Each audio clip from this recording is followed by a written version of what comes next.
15 people. They must have thought I wasn't coming on again. I was kind of curious myself.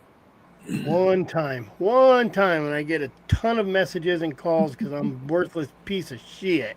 I did too. It Why ain't is it my like podcast. It's your podcast. that? Ask Chris why dumb man last week just There was a literally lot going too. on. My son. I said, "Oh, you got a live tonight," and I said, "No, it's Tuesday. It's on Wednesdays." He goes, "It is Wednesday." I said, "No, it's Tuesday," and it messed him up so bad it freaked him out. And he looks at it. He goes, "No, it's Wednesday." I'm like, "Holy shit, it's Wednesday." Well, I had my two grandkids and my nephew here, so Yeah. there was no way I could get on. Not without noise. Well, they would be in here on it. They would take over the podcast. They would infiltrate it. So if anybody wants to know why I wasn't on last week, it's just because there wasn't 25 hours in the day, you know. And then Cody came down to Phoenix, and we just didn't hook up.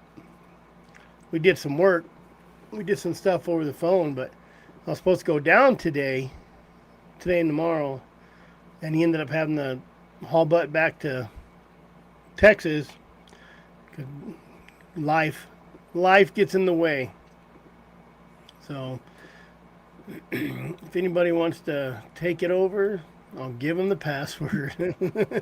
Hey, Jeremiah Flaws got it right. Blame it on the heat. Definitely. I could blame it on the rain because this has been a good year. It looks like Ireland over here. I'll take some pictures and send it to you. So pretty. And then today, I made a call to the courts, and they said they could take care of something for me if I come in today, and I needed to do it today, and the notary was there today, and the superior was there today, and everything could just be handled today, and the prices are going up later.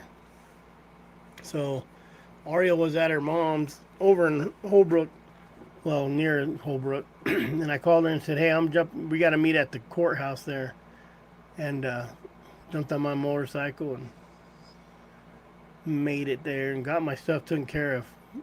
Text Cody, said, "I'll be gone a couple hours, man." I got there at almost 11 and didn't get out of there till 2:30.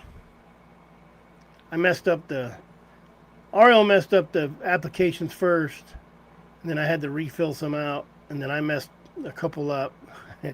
And these are ones that you can't mess up. They have to be perfect. Kind of like when you're filling out your gun paperwork at a gun shop, and if you there's no scratch outs, there's no nothing. Yep. And then I redid four of them, the applications, and on the last one, I had my signature, and she'd already notarized it, put my date, and I put 7/26/26, and I tried to change the 6 to a 9, and she said, "No, got to redo it all." So she had to reprint it out. You're 3 days off? That's bad. Last date. I thought I was the only one losing their mind, but I guess I'm not. You know, Something in the air. I don't know if I'm not. Yeah, I think it's those chemtrails, to be honest with you. Old age, that's what I'm going to blame it on. That's what I blame it on. Got my teeth worked on last week. Pulled one, crowned another. Oh man, son, we went on a poker run Saturday for Sportsmen for Heroes. You know, uh, Sonny Tapia runs that out of Springerville. Pretty good if you guys just go to Facebook, check out Sportsmen for Heroes, or We Are Sportsmen for Heroes. Takes vets out hunting. So, even though I'm on the internet, and even though I'm talking to senators and winning stupid awards and doing all this stuff, I don't like people, man. You know, and I don't. When I ride my bike, I like to ride, you know, with people I know, and there's only two or three. And really, there was only one, my father-in-law. So Sonny he's been bugging me to go to this for years, and I said, "Shoot, man, I gotta ante up and I expect people to go to my stuff, so we did. We went there. Ariel won the high hand, and Sonny was. We went to take off at 8. They were leaving at 9, but I was just kind of trying to beat the rain. And Sonny stopped me and said, "Where you going?" And I said, "Oh, I'm headed out. I'm gonna head to Hand Meadow." Well, we kind of ride like a group. And I said, "Okay." And I took off. So yeah, it was a nice ride because me and Ariel just rode nice and slow, 55 stay alive ride. That's all it was. So she won the high hand on the poker, won $150. Let me see. I'm gonna send Sonny. See if we can get Sonny on to talk about his crap, and then. You talking about hating people? The more people I meet, the better off I like my dogs. Yeah. So, and he's been trying to get me to go to his bear camp for 10 years, and man, I just never did. And finally this year I said, Jesus, Sonny, I'll go. I'll go. And so Well, he's got to come to the rendezvous then. he ain't going to come to the rendezvous. He's a guide. Guides don't care about that stuff. That's what we're talking about tonight. Who's really supporting the associations, you know? Out of staters. Out of staters. Yeah, 60% of my, probably 75% of my member base and listening base is out of state. So this, I had a poker run this weekend. I have a family rendezvous this weekend. The last weekend was poker run. This weekend's family rendezvous. Next weekend's opening bear.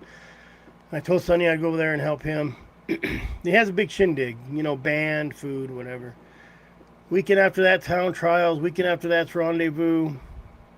And then the weekend after that, we do a big dove breakfast.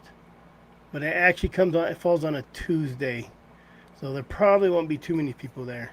So if anybody's in Arizona and wants to come to Maricopa, I hope he's still doing it. He's been doing it for 30-something years. So I think maybe AWDA will sponsor it this year. That's Discount Tire that puts that on, isn't it? No, we just invite all the discount. It's us. It's Watson Cattle Company that puts it on. So, yep. Busy month. It's going to be a real busy month. So, and then September, I don't know. If I could get a poker run ready before probably September, it'd be a good time to run up here September. So, other than the rendezvous, Chris, what's the association working on right now? What's the biggest fight? Just on like fundraisers, Anything? poker run, putting together Houndsman, man. Houndsmen don't give a shit. I'll be honest with you. You know, and in my opinion, you should be Until it's directly affecting them. AWD. That's, I mean, okay. Let's just talk about organizations. Even if it's just a coon hunting club, or you know, everybody has a stake in it. You know, I mean, what has your organization done in the last 5 years? Right. We don't have one. And why not? Like, because they don't trust anybody, because they have been screwed over in the past. About money? Yeah, whoever starts it up ends up stealing all the money, and yeah, you know, it doesn't go to what it's meant to go for. But nobody realizes what all actually goes into it. And when you start criticizing people like you for, you know, spending money on fuel to go back and forth to the capital. Let me tell you something about fuel. I run around all day. I go to Tractor Supply. I go even when I went to Holbrook today on my motorcycle, you stop by Tractor Supply, you stop by feed stores and see if they want to donate, you know. Half of these people who say, I remember someone said, "Oh, Dan Gates is buying them big old dinners." Well, Dan Gates ain't probably getting paid $100,000 a year either. You know No, what I mean? he's getting what he's making off his trapping and whatever else he does. And I don't know if he's getting paid now. He might be getting paid now because he pretty much built himself up, and so he may be making He's what saved that Proposition 127 from and still becoming working, law. Yeah. still working, right? Now there's a lot of factors other than just Dan Gates, but he was the voice. Well, that's what it is, right? Joe Smith only makes $10,000 in a movie. Mel Gibson makes 12 million. Yeah. John Smith ain't gonna sell that movie, right? Mel Gibson's gonna sell that movie, and I'll sign over my account, whatever's in the account, to whoever wants to take it over, because I'd rather be paying than spending. I'll be honest with you. You know, I'm not good at asking for money, so it's hard for me to. Me either. It's hard for me to just go ask for money. You know what I mean? I wish I had a boatload of it. I'd give it away, but there's a lot right now that's going on that needs monetary backing. That people like us don't really have the funds because you're working, you're paying bills, you're paying dog feed, and I deposited $31,000 into the account last year, but also spent $4,000 for the rendezvous and made $6,000. So I made $2,000, right? So I mean, you think about it. Yeah, we made $6,000 at the rendezvous, but I spent $4,000. Because it's hard to get people to give you anything. And I got a guy, Kenny, and he's just hammering out. Marsupial gave us some stuff. Let me blast them out right now too. Marsupial, gosh, he has a couple. And there's a gun guy gonna give us some guns, and he's gonna give us that cost, right? And of course, then we got to deal with FFL and all that crap. But no one knows. No one has to do that in the background. They just have to go buy some tickets, Right. We got Marsupial. We got an archery club. Oh, you know what? It's probably on my phone. We'll give him a shout out, but because he sent me this stuff today. Well, that's Jeremiah Flaw was saying right here. He's paid your membership up, but his Colorado membership's probably expired. Well, I'm a membership of AWZ, whatever. AWDA. You're a member, and I'm a member of New Mexico and PKC. That's the only three that I send money to. Mm-hmm. And it's once a year. I would challenge anybody. Give me your account. Let me go through your account. And it's the same thing my daughters do. I don't know why I'm broke, and I have access to other accounts. Because it's all one big. And I go through it, and I said Circle K, Wendy's, Jack in the Box, McDonald's, Circle K, 7-Eleven, Circle K, Maverick. Like, come on. These guys you should probably be given $20 a month to your organization. And of course they gotta show that they're doing something, and that's why I always said, that's why it's made us. I didn't want to be an organization because I'm not. It's not kind of the good old boys, because I'm busy going to the Camo and the Capitol and talking to senators, and I actually just got another email from gosh dang it, our senator, not Eli Crane, Wendy Rogers today. Even though I sent it months ago, she said, "Hey, sorry for the whatever delay." So it's a tough gig, and I've only been doing it a year, so I'm learning to be more asshole. Yeah, to people. Well, the greasy wheel doesn't get the grease. It's the squeaky wheel that gets it. So yeah, you've got to be that. You have to be that in order to get attention. So, and this is right. You give your church 10%. Every week you give your church money. But it's a good thing because when they take away a hound hunting and all this crap, it's the only place you're going to have to go. Well, South Carolina's catching hell right now. What they got? See, and that's, man, I feel guilty when I don't know what's going on in Colorado or South Carolina or. Well, they're But trying to take away hound hunting or dog hunting in general. And, I've been following the tick bite and Army of Orange, and they've been showing those committee meetings and all. And, I think they're gaining some headway. They're really fighting with the deer hunters. It's mainly over deer dogs. But, the problem is when the hunting community starts fighting the hunting community. That's what I've been seeing lately. And that's, I think, a lot of it. Now, y'all out west have it a little different because you're fighting, the antis. Here, we're fighting each other. The horn porn is where it's at. Big hunting clubs. Nobody wants to give you permission. And I've been living in this one spot for my entire life. My daddy could hunt anywhere he wanted to. Of course, I ain't gonna say not all the time did he have permission, but nobody cared when I was growing up. Now, everybody's scared of getting sued or, property damage or whatnot because people are just assholes and won't take care of the stuff like it's theirs. Hell, they don't even take care of their own stuff. So, you can't fish on a private hole here without a written permission slip. So, there's a guy that just moved here a couple of years ago from Missouri, and that's what he does for a living is train hunting dogs.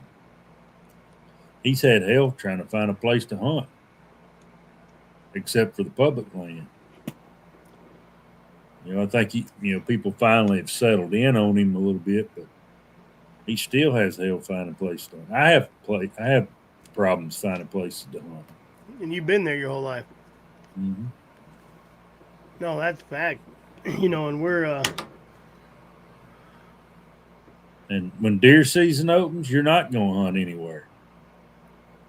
And what's sad is the University of North Carolina did a study back in the 90s. They took 3 properties. One was a neutral, one was no dog hunting, and the other one was a nighttime coon hunting property to see if it affected the deer movement or not, and actually helped it. But nobody brings that up because we don't want you on our place because we don't want you running off our deer. Well,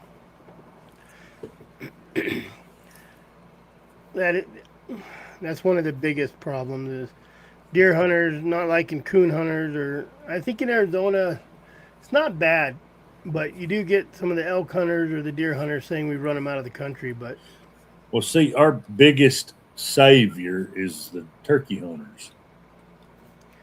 Because coons are one of the biggest nest predators there is. And so they want them gone. And then corn farmers. Corn farmers want them gone. So. Yeah. Well, I think I think there should be more organizations spread across the state. And like right now, I think I'm the only semi-hound association around. And when I go to these meetings, I don't see anybody there. That's, I'd questioned you after you first started, about, kind of the ins and outs of how you got into it. Because I was thinking about starting one up, and then I got to researching and talking to folks, and they're like, yeah, that might work. Because we've had that, and this is what happened. And then I don't have time. My job kind of takes all my extra time. Well, and you're going to be doing it by yourself. Right. And it's not just about going to the meetings. It's not just about throwing money somewhere. I mean, who's educating the public? The only good thing is my job, I have got a plethora of contacts. So if I see something I don't like on a ballot, I can contact certain people and help remove it or smooth it over. Well, but the thing is with organizations and thousands benefit, hundreds complain, dozens volunteer, and there's only a handful that carry the load. When it comes down, that is a fact. Same reasons, right? Too busy. Think someone else has it covered, right? Chris will go down there. It's good to have an organization because I'm not just talking for Chris. You see, Rick Cooley's got it right. The archery deer hunters in the South was going to ruin it for here, and that's what we're seeing a lot of. Is a lot of these hunting clubs around here, these big properties, are going to archery only. But they're the ones that can call for the dog to come track their wounded ass deer. Yeah. Well, it's like people complain about cops until they call 911. That's what makes me hate, dealing with people. Yeah, no. Because I see them at their worst. Oh, yeah. Yep. You don't go to their house because they're giving their wife flowers. And nothing you do is ever good enough. Nope. Well, it's the same here. You got to... People don't trust the organizations. They don't think one person matters. And they don't see immediate results. That's the thing. I've been doing this for a couple years now. And just now got into where I could talk to people and get a bear pursuit for when the season closes. Now, did it work this year? No, it should have. It really should have, because the guy who kind of shot it down ain't even there no more. And we can't even, he just disappeared, is all I'm going to say. So, what happened there? So, not only do you got Game and Fish got problems, you got... well, your role with AWDs, AWs, whatever, AZWDA. I messed it up because it's AZWDA. Everybody calls it AZWDA. All right, so your role with that and my role at my job are essentially the same, because you never can do enough. You never can do it right. And no matter what you gain, it ain't never good enough. So, in the end, is it worth it? Yes. And is it needed? Yes. But, it's a thankless job. Well, you got people hagging on the game and fish departments too, or whatever they're called, the wildlife, but man, they're in a hole. Your game and fish departments, they got their backs against the wall most of the time. And I see a lot of this stuff on the internet, and they say... and they're always the lowest people on the totem pole when it comes to government. No, they are. They are. And Arizona kind of proudly supports themselves. The Arizona Game and Fish support themselves. They make their own money. So you can't really come in and take their money like some of these other states. But, man, I know some of the backstories on the Game and Fish and why they did what they did. And it ain't no joke. Lawyers destroy everything. Funny how the fishermen in my state will go fight at commission meetings, and anytime there's a season change, but when it comes to hunting, everyone just lays down and just accepts the loss. That's because we've gotten lazy. There should be hundreds of people at those meetings, especially when something's going on. But when you have these groups, probably every group, like we have Quail Forever, we have SCI Tucson and SCI Phoenix, and the coyote hunting, predator callers, and this and that. They really should have a representative at these meetings every week, or they should all be getting together saying who's going to be there. We should have at least 5 organizations there. Do they have lobbyists at the Capitol? Oh, there's always lobbyists. There's some of That's those, why they're not at the meetings. Yeah, some of those organizations can afford it. Yeah. like SCI, they've got lobbyists everywhere, and they're playing it SCI, through the back Bighorn door. Sheep Society, Yeah. Arizona Elk Society. Your money organizations Yes. are paying lobbyists to do that job for them, so they don't have to. But Whereas, those guys, I've seen those lobbyists. They're not sincere. no, They're lobbyists. they're getting paid for a job Mm-hmm. for the best interest of their client. So It's no different. It's no different than the way my job is. We have lobbyists, for laws and stuff that, like they deal with DOC, they deal with the state, they deal with the governor's office, and they help pass the laws that we support.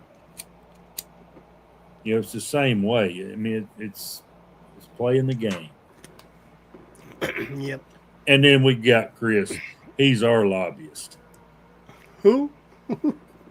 Yeah, this nobody important right here. And it. Done started trouble now. Oh, yeah. we said retard, didn't we? Yeah, we said lobbyist. Same thing. Lobbyist. Yeah, there's multiple terms for that word.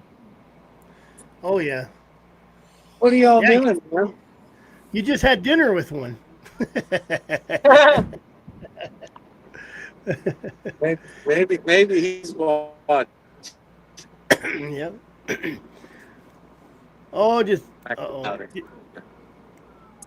Cody's breaking up. Chris.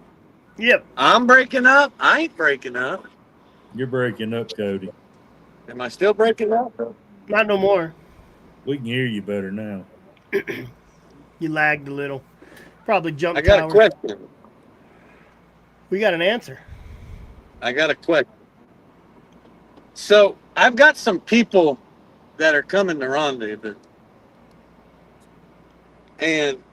but turns out that some of them are gonna fly, and just to come, which poses, or want to come, which poses a little predicament on where they're going to stay, because they can't fly with gear and they're not going to drive with their dogs. Yeah. So my question is, you think, I know that like in places you can rent like camper trailers and stuff. Is there anything like that up around that area? Is there something? Yeah, there's some cabins. There's some cabins at Young. I don't know.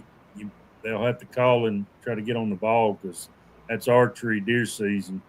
It's open that weekend. Those are booked, I'm sure. But I guarantee it. Yeah, there are some in Young. I know there's a guy. Man, I don't. Tell them to rent a car, go to Walmart, buy a tent, and they're covered. Yeah. And then we'll mail the tent back to them. Yeah. Yeah, because Casey only has a couple trailers. Yeah, that's what Rowdy did last year. Yeah. Yes. I think all he packed was a tent and 2 bottles of Pendleton. Rowdy? That's all he had. You know what they should do is rent an RV.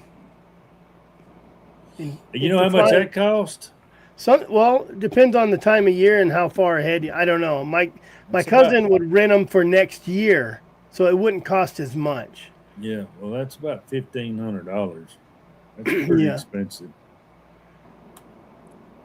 There you go. Rent a van, buy air mattress and blankets.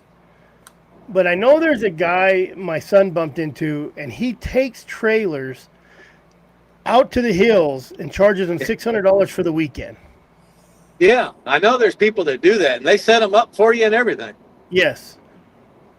I mean, I can get a hold. I have my son. He has his number, I believe, and I can get a hold of him. Trying to think what I have. I don't have nothing worth of shit.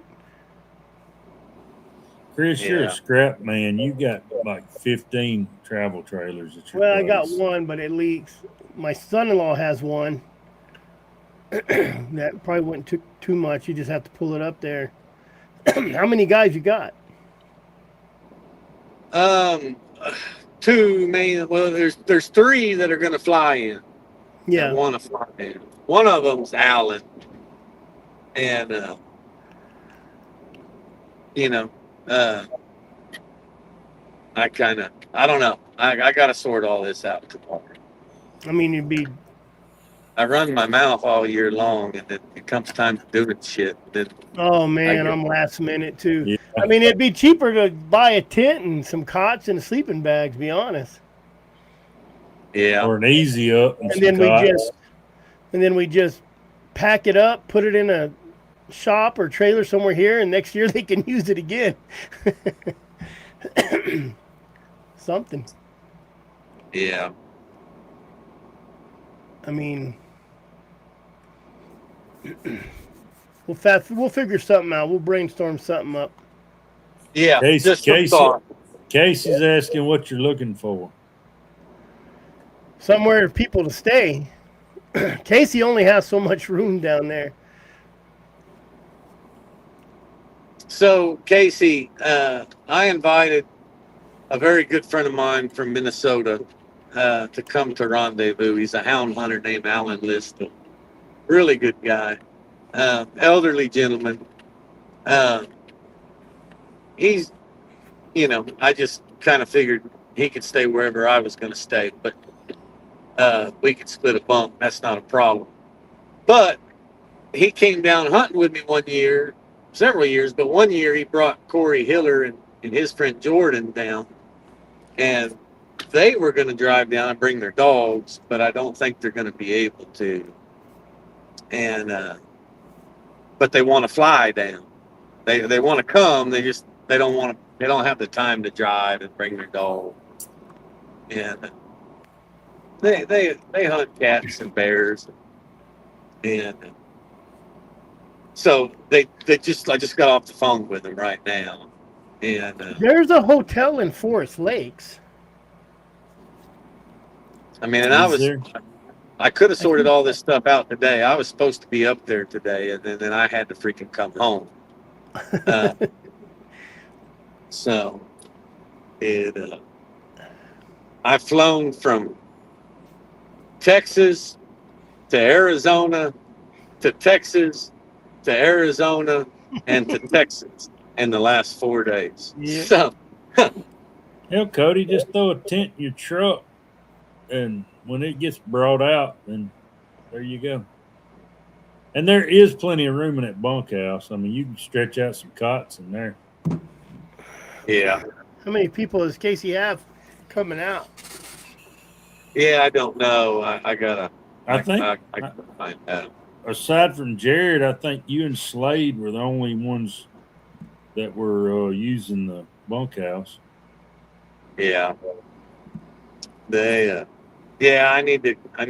gotta get with Casey anyways, actually. So, and I was supposed to fucking do that. God damn it. Anyways. It was a roller coaster the last 3 days. Oh, yeah, no idea, man.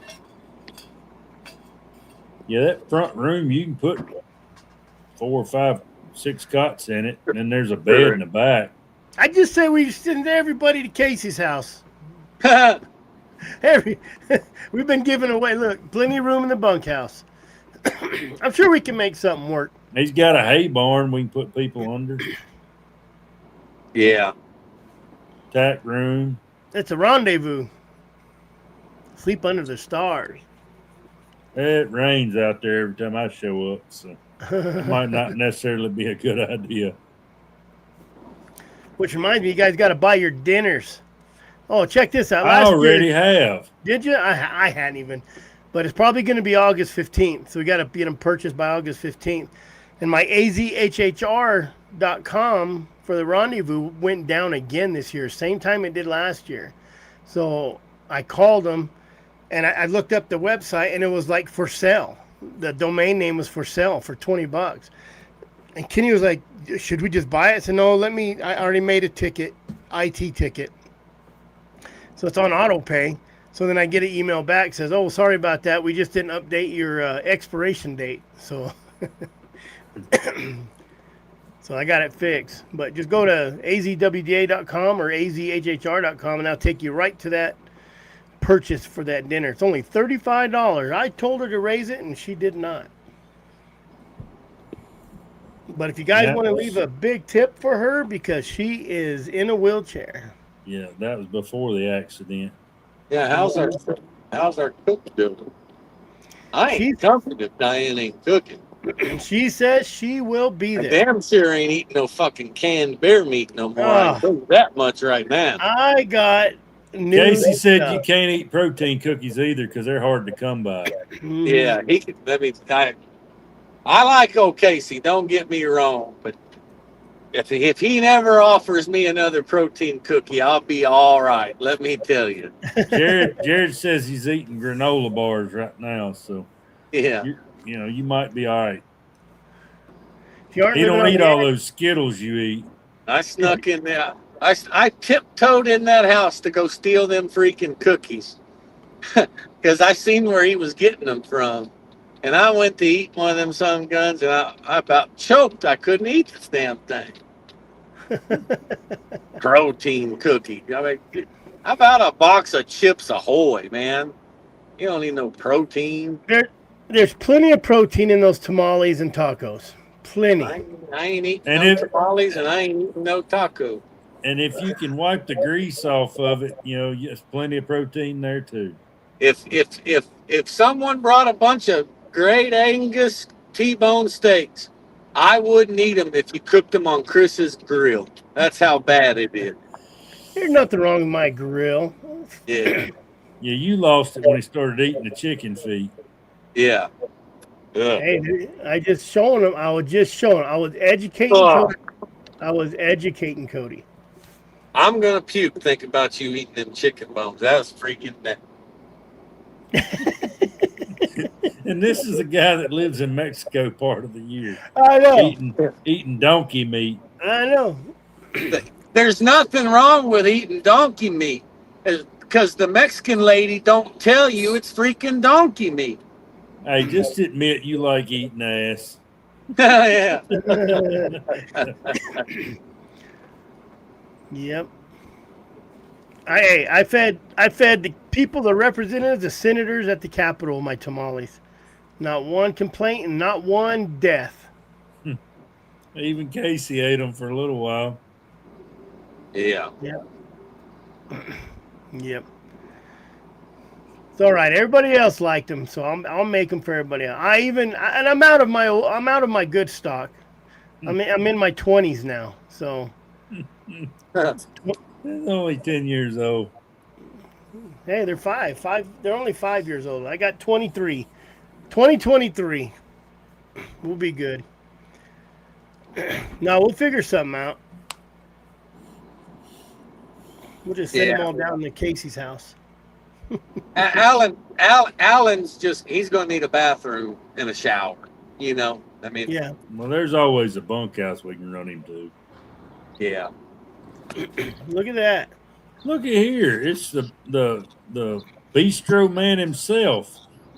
Drinking on the job.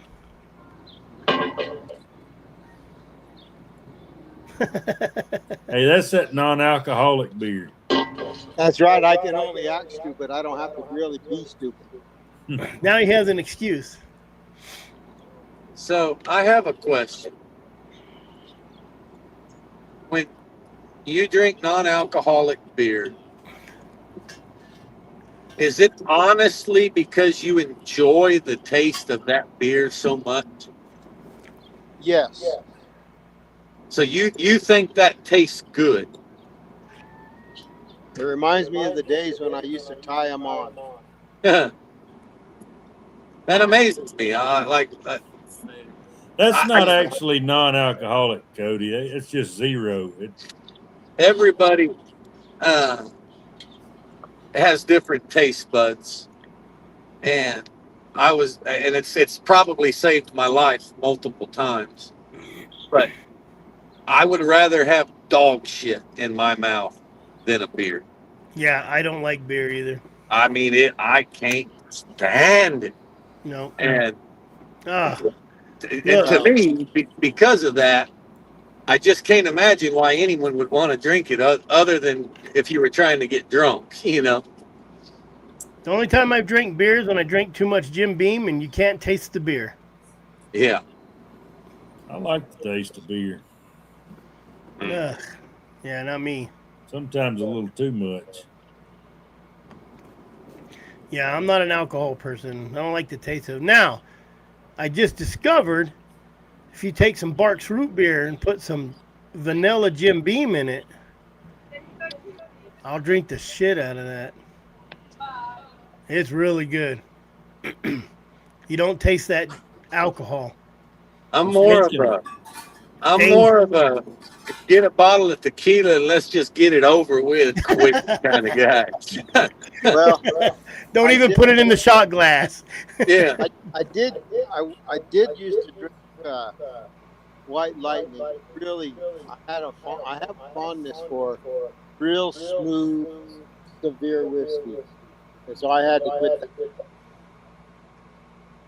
that. Well, you're working at a bistro. I mean, at a brewery right now. So yeah, when in Rome, do like the Romans. But there's no drink in my. Slow night? Is it a slow night, or are you almost done? No, it's coming fast. What time is it? 7:45. They'll make the last call at 8:30, and we'll get the rush, and then we'll close up, do dishes, and I'm out there. There you go. And they got to be some sort of kin to me. Same last name anyway. Well, I'm surprised Cody didn't say anything about the name. I thought, well, the retard must be up there, so I better change my name. time to jump on. So, you didn't get to go fishing, Benny. I didn't. Well, I went fishing for 2 days in northeast corner of Mexico, but you're right. It's not. Yep. Cody went fishing. He did. I saw a fish. Bunch of them. And you're not going to make the rendezvous. I'm not. Because you're working. Yep. So, that's that. Rendezvous, October 21st. August. Chris, I just sent you 2 pictures. See if you can put them on the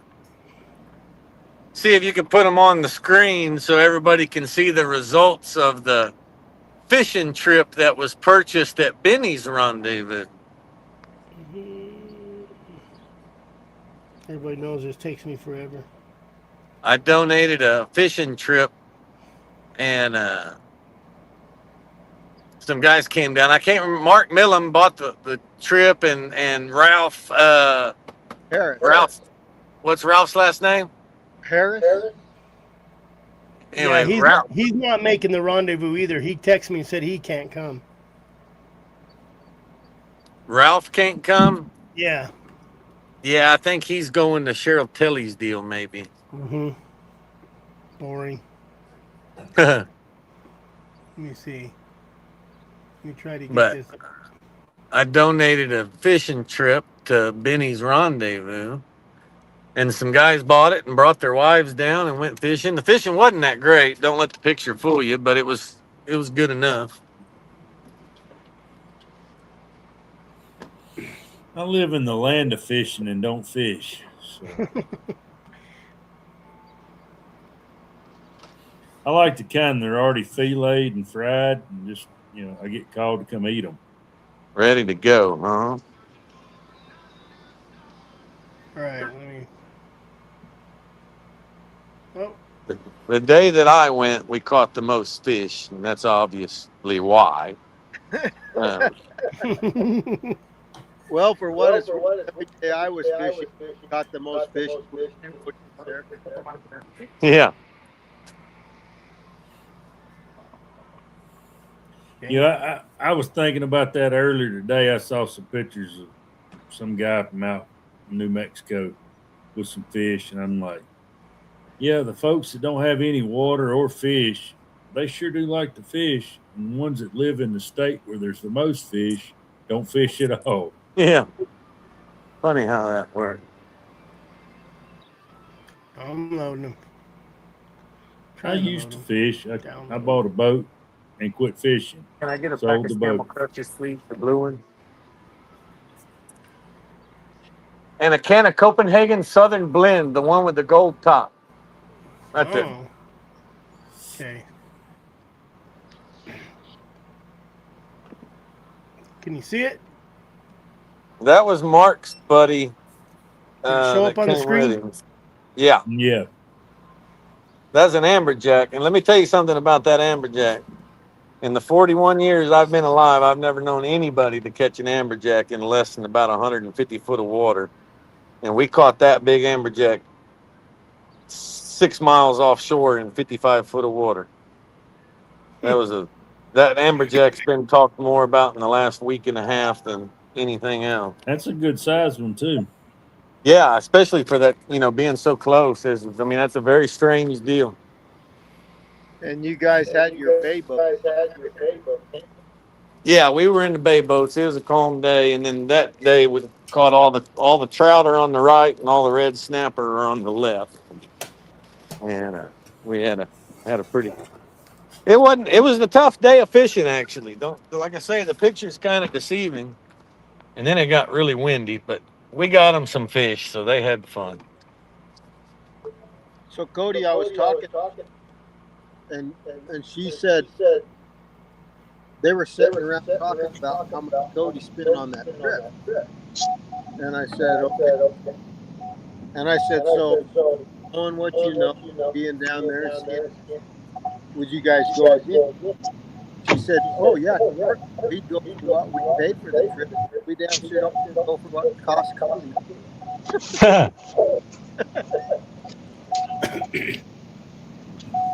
Don't you got a fishing trip coming up, Benny? I'm gonna try to be out of here sometime next month. Fishing Cody, and then in October, go fishing Cody. Oh, Cody won't put his seatbelt on ever.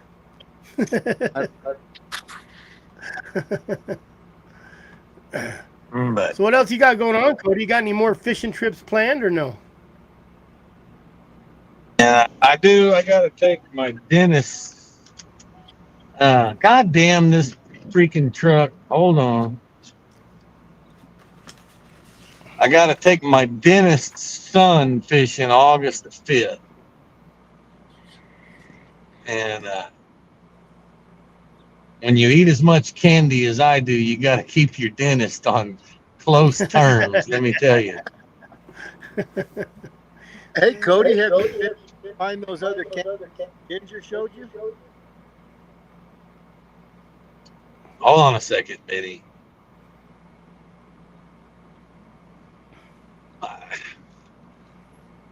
What'd you say, Benny? I'm sorry. Have you been able to find those other Skittles?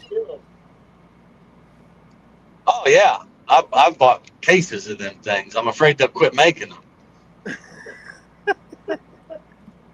Yeah. So, Benny told Mark and his wife that I really liked Skittles.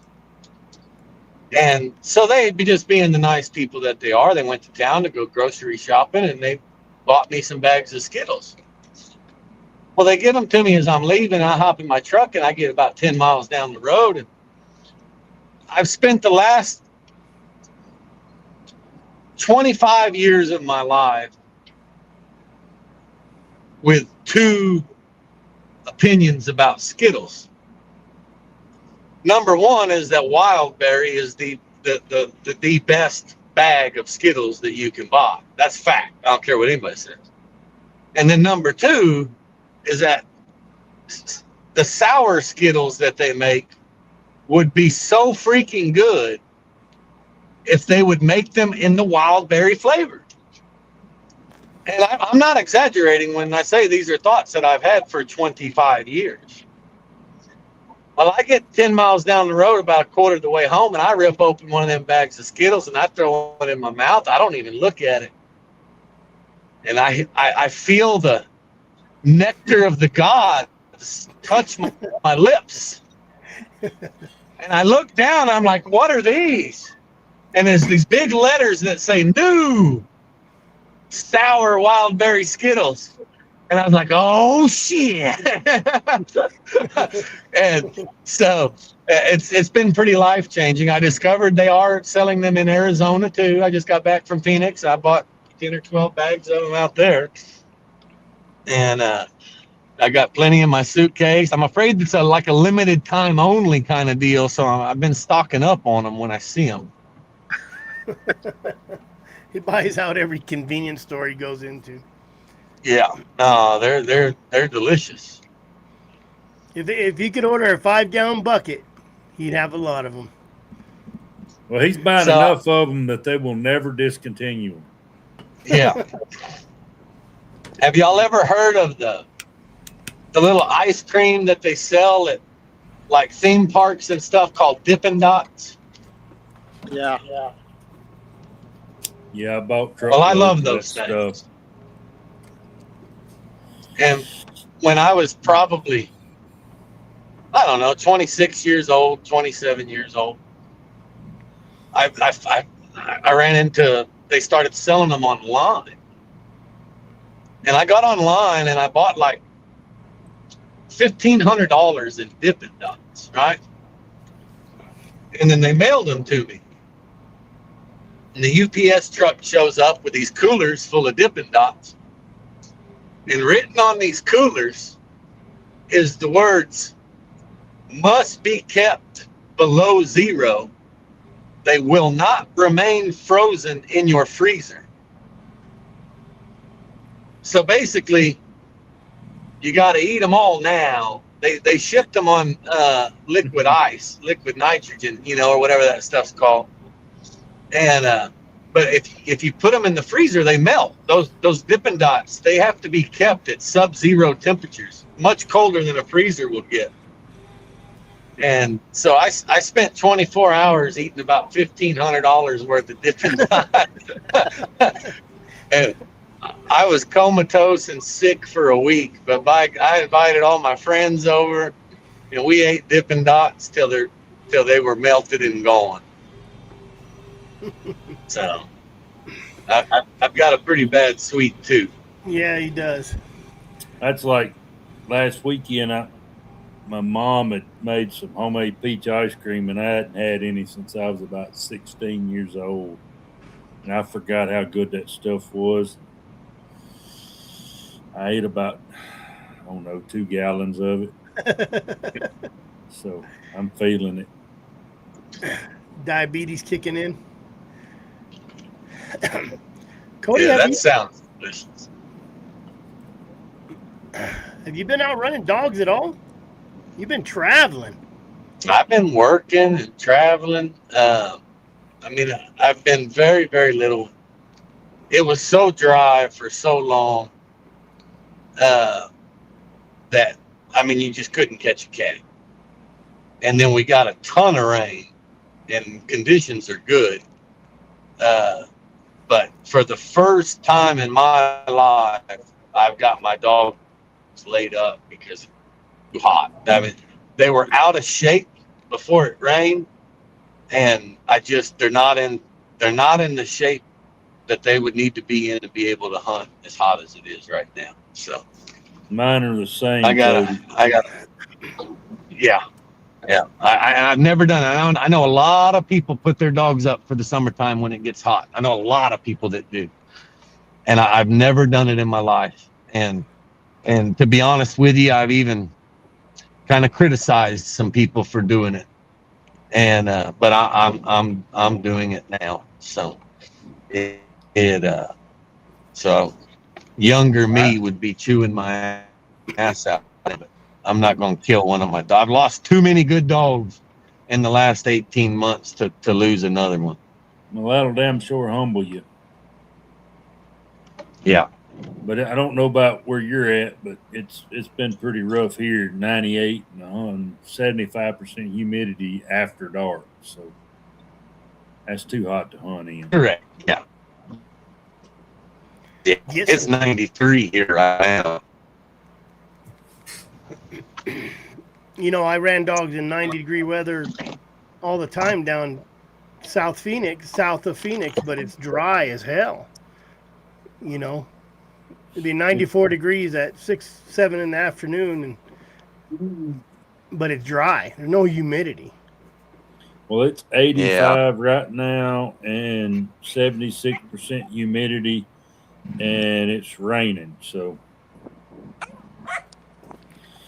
our humidity is a whopping 42%. But it's 75 degrees. It is 79 degrees. We're burning up. I just looked at it. It's 79 degrees here. Look. Well, I guess it is 79. Yeah, don't jip me of my 4 degrees. But we're not used to this big old humidity. 42%. Come on, Malia. We still have a heat advisory till 10 a.m. So come on, Malia. Come on, Brody. You go outside right now and your underwear wet before you walk 10 feet. Yep. Cody, do you got hound associations over there, Texas? Anything? None that I know of. I've never heard of one. I've never heard of one. I know New Mexico has one. I think that guy's working on it by himself for the most. I don't know if any of y'all were on here that night that my daughter walked in here with that cat she picked up off the road. Still there. It's still here. It don't have a broken leg no more. But call a trainer. Yeah, that's kind of what I thought, but don't tell nobody I said that. I always tell everybody, bring those kittens over. I'll put them in my shop. I've been trying to pawn 6 of them off on Jared Fay, and he ain't a taking. Let them puppies chase them around. Look, ain't nothing funnier than watching little bitty puppies chase a house cat around. You know, a young house. Smacks them around a little bit. Yeah. That's a badass and will beat them up and makes them even worse. Yeah. And you know, it's funny.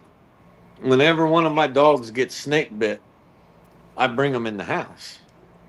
And to me, it's, in my opinion, it's very, very important that a snake bit dog in the summertime is kept in the air condition. I think that cooler temperature affects them rotting out a lot. And but you know, my wife and girls got 4 or 5 cats running around this damn house, and I always worry that one of these snake bit dogs is just going to chomp on these cats. But they act different. Never one time. Yeah, I got 2 in my house. Back when I was the last kid, one, Dolly was snake bit, and the cat was crawling over Dolly. I mean, I'd bet you $1,000 that wouldn't happen. And it's like they know that they're a domestic. They know they're off limits almost. Yeah. Well, I know they belong. But I guess they're gonna sense it. Because I guess they're gonna post the. Go ahead, Cody.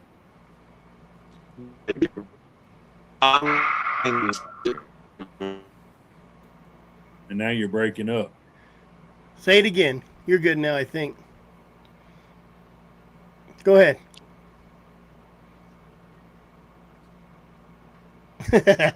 Now he's messing with this. Sorry, couldn't help it. So they're gonna the American Hound Pup giveaway. They're gonna post the results Sunday, huh? Yeah, you know, I got a call today. God, my mind, Chris. Have you looked at the result? I got to say this in code. Have you looked at the results of that one thing involving that one guy?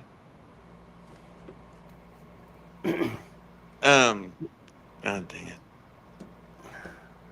I'm thinking, The guy when the that last time wins we talked stuff. about it? If we were to have a raffle, you'd know who I was talking about. You're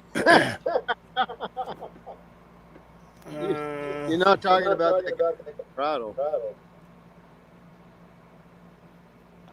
I can only do so much code shit here, guys. Shit. He ain't even looking. I know you're talking about.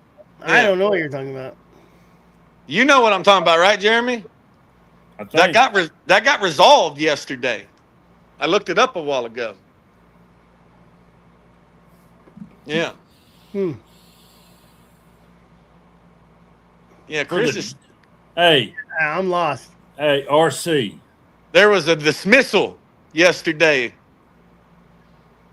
So if that's the case, Chris, if you can't figure that one out, man, I don't know how you're going to bid a construction job. I don't know.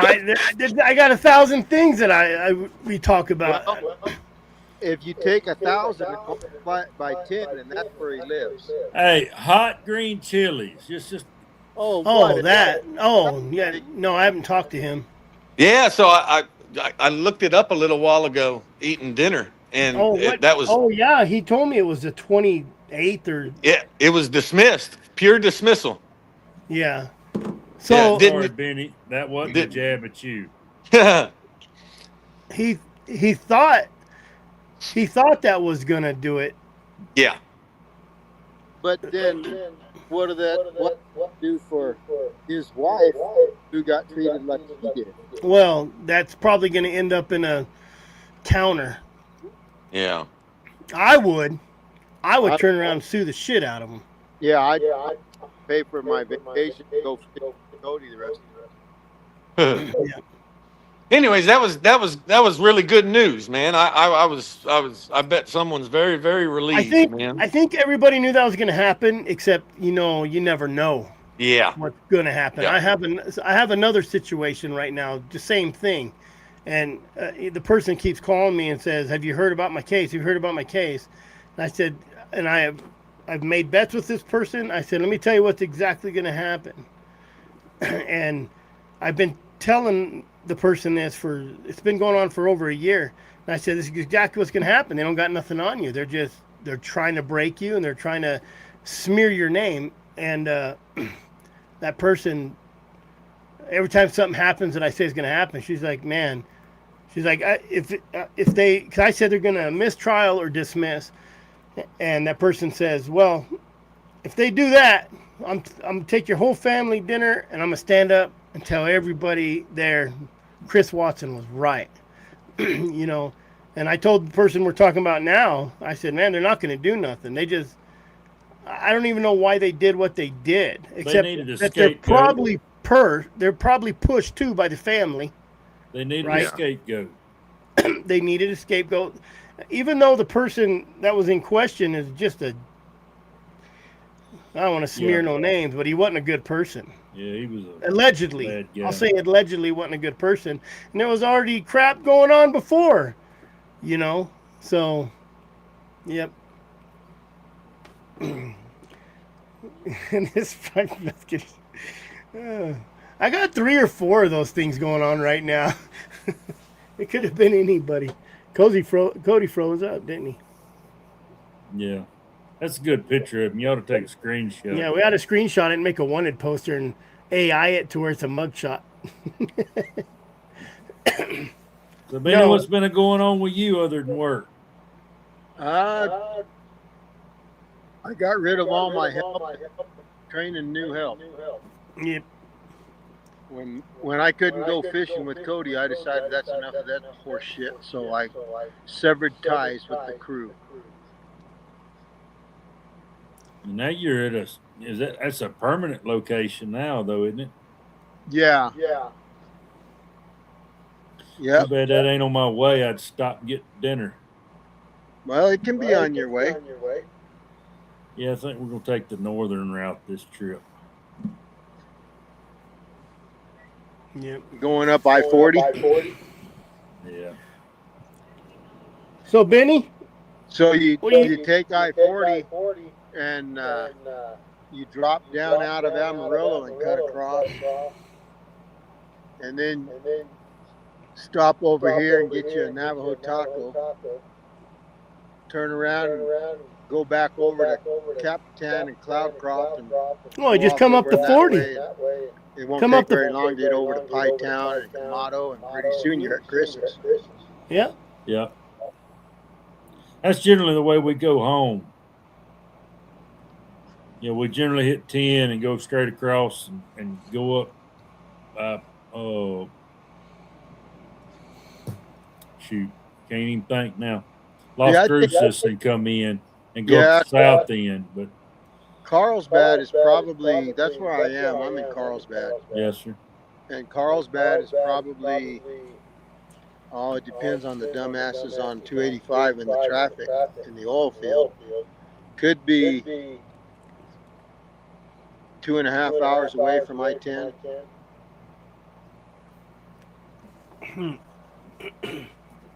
So I mean, I think we're gonna go 285, 40, 285, and go across. That's the way we did the first trip. So 285 is right here where I am. There you go. Anybody come to rendezvous? Goes to Roswell and Carlsbad. And L285 goes up to Santa Fe. I don't know where it goes. Yeah. I think it goes up to Santa Fe. But 285 will take you down to Fort Stockton to I-10.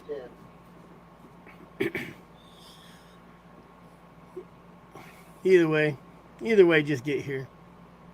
One way or the other. Oh, I'm coming. Benny should have just brought his truck right down. His trailer right down to Young. Is Chris talking or just some of that ASMR stuff? ASMR. Can't hear me? Oh.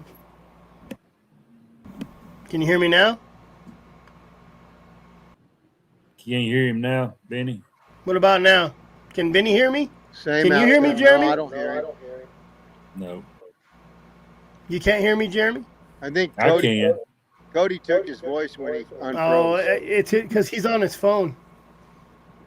He has to log. Remember how it logs out? If So you can hear me. Looking back, you guys talked about the topic recently was when to cull and when not to cull. Was that one of your topics? Yep.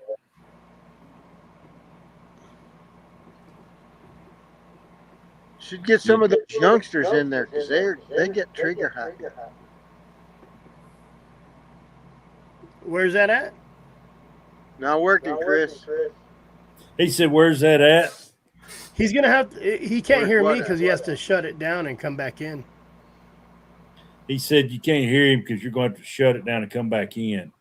Because he's on the iPhone. It's because you're on your phone. Yeah, but I'm on Starlink on my hot dog stand. Hmm. I don't even know how the hell to get off. Let's see. You did. He figured it out, I guess. He figured it out. Yeah, but now I can. Yeah. Can you hear me now? Yeah. Yeah. Oh, come back in. I don't know what he did. He's working. Benny's hanging around them Navajo tacos so much he started speaking Spanish and got his name as Well, that was a rabbit hole. Explicit name, and even my old coon ass can read that. No, rabbit hole talked about candy and a lot of candy. So, what do you think about the guides? Oh, here he's back. You probably hear me now. I can hear you and see you all at the same time. It's like double whammy. No, he was talking about associations on this one. What are you getting to here? How getting people to pay your associations. Guadalupe, por favor, pone la luz aquí. No. Waiting on Benny handle his business. Did we lose him again? He may have paused.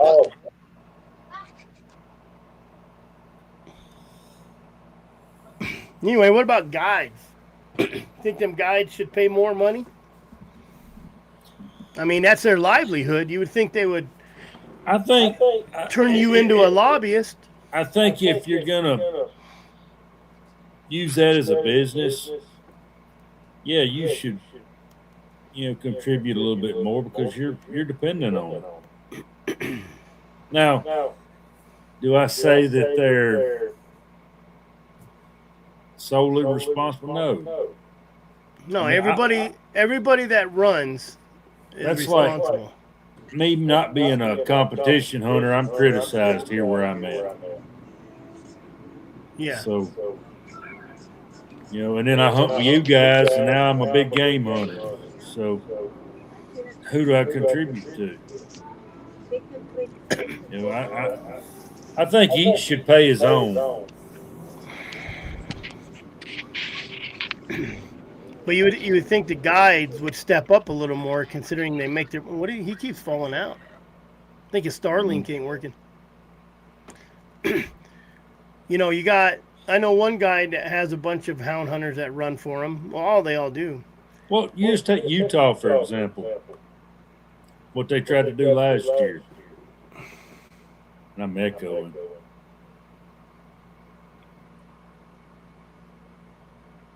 He's back. But where they're trying to cut out the out-of-state hunters. Yeah. And I get it. Would I pay more to hunt out of state? To an extent, as long as it's reasonable.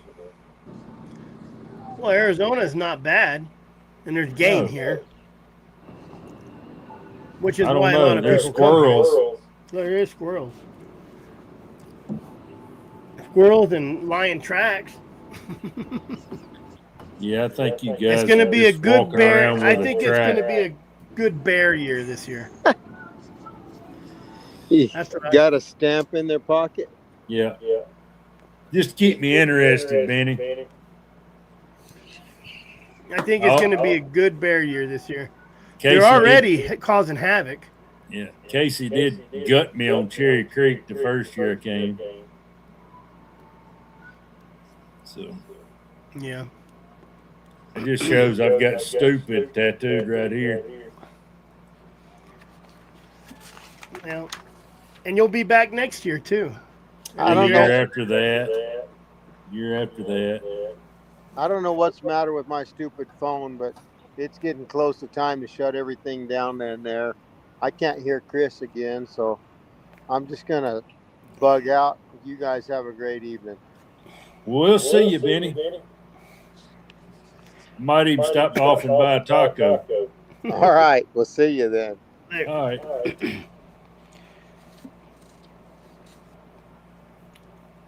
Yeah. I think the number one reason people, there's Cody. He back. I bet you his phone died. My phone died, guys. Sorry. Figured.